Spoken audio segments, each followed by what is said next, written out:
तो आज हम लोग फिर मैगेलनिक क्लाउड लिमिटेड के बारे में बात करने वाले हैं। तो जैसे कि आप लोग देख सकते हैं, इसमें आज बहुत ज़्यादा गिरावट देखने मिला है। तो इसका प्राइमरी रीज़न अगर मैं बताऊं तो आप लोग खुद ही हैं। बिकॉज लोग जितनी ज़्यादा एक्सटेंट में चूतिया हरकतें करेंगे, ऑपरेटर्स को उतना ज़्यादा फ़ायदा होगा। तो गेम ऐसा है, ये सेंटिमेंटली ख़राब लग सकता है सुनने में, बट स्टॉक में पॉजिटिव टू न्यूट्रल न्यूज़ काफ़ी दिनों से था। And positive to neutral news अगर किसी स्टॉक में रहता है, वो या तो फ्लैट रहता है या तो वो माइल्ड पॉजिटिव गेंस डेली थोड़े थोड़े स्टेयरकेस मेथड में दिखाता है। ये हर स्टॉक के साथ वैलिड है ये कॉन्सेप्ट। जब वॉल्यूम माइल्ड रहता है और कोई पॉजिटिव न्यूज़ बहुत अच्छी नहीं रहती या तो बहुत ख़राब ही कुछ नहीं रहता। लास्ट ख़राब न्यूज़ इसका तब आया था जब इसके सीईओ ने रेजिग्नेशन दे दिया था अपना। बट उस मोमेंट से लेके अब तक सारी की सारी positive to mild positive news ही आई है। जैसे कि कंपनी को 3 कॉन्ट्रैक्ट्स मिले हैं सदर्न और वेस्टर्न रेलवे से, और कंपनी का जो क्वार्टरली परफॉर्मेंस था वो ईयर ऑन ईयर बेसिस पे ग्रोथ दिखाया है। Although quarter on quarter basis पे इसने स्लाइट डिक्लाइन दिखाया है, वो भी लेस दैन 1 करोड़। तो फंडामेंटली कंपनी ठीक ही ठाक है।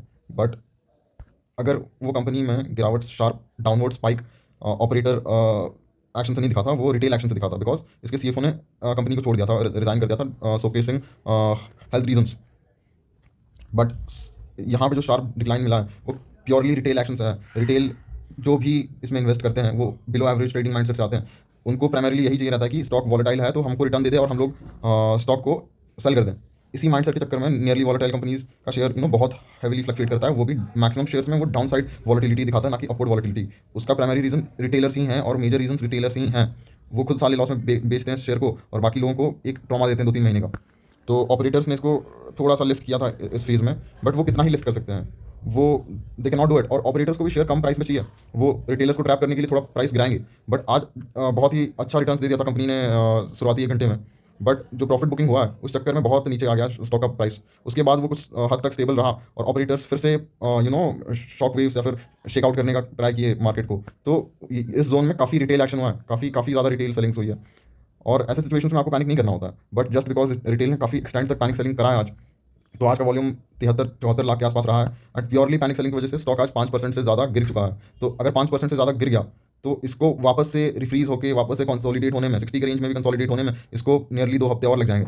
तो जो इन्वेस्टर्स रिटेल इन्वेस्टर्स 80-70 के प्राइस पे हैं, वो तो अभी कुछ महीने तक स्टॉक को भूल ही जाएं तो बेटर है। बिकॉज उनके पीयर रिटेल इन्वेस्टर्स ही उनको और खुद को गांड मार रहे हैं। ये बेसिक फैक्ट है। अब ऑपरेटर्स का काम ही यही है कि उनको शेयर जितना हो सके एक्यूमुलेट करने के लिए कम से कम प्राइस रेंज में चाहिए रहेगा।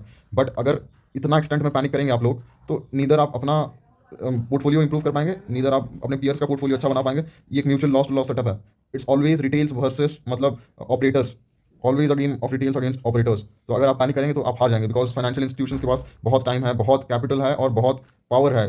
स्पेशली वॉलेटाइल स्टॉक्स पे जिनका मार्केट ठीक नहीं होता है, उनमें ऑपरेशन एक्शन का वेटेज बहुत ज़्यादा इंक्रीज हो जाता है। तो please keep this in mind. And इसको आप अगर आपका इन्वेस्टमेंट है, या तो अभी आप लीव कर दीजिए या आप मेंटली प्रिपेयर रहिए स्टॉक के अपसाइड और डाउनसाइड वॉलेटिलिटी को हैंडल करने के लिए। अगर आप में वो माइंडसेट नहीं है तो आप ऐसे वॉलेटाइल स्टॉक्स में ना घुसें तो बेहतर। तो इतना ही बोल सकता हूँ आज की वीडियो में। आज का जो वॉर था ऑपरेटर्स और रिटेल इन्वेस्टर्स में, उसमें क्लियरली ऑपरेटर्स ने साइकोलॉजिकली मात दी है रिटेल इन्वेस्टर्स को। एंड वो काफ़ी दिनों से देते आ रहे हैं, बट इतने मार्जिन का डिफीट कभी रिटेल का मैंने देखा नहीं है। मैं आज पूरी तरह से मार्केट को देख रहा था एंड बहुत ही बेवकूफ़ रिटेल बैकग्राउंड है स्टॉक का। जो भी रिटेल होल्डर्स हैं इसमें बहुत बहुत ही वाहियात उनका स्किल सेट है या तो माइंड सेट है बोल सकते हैं।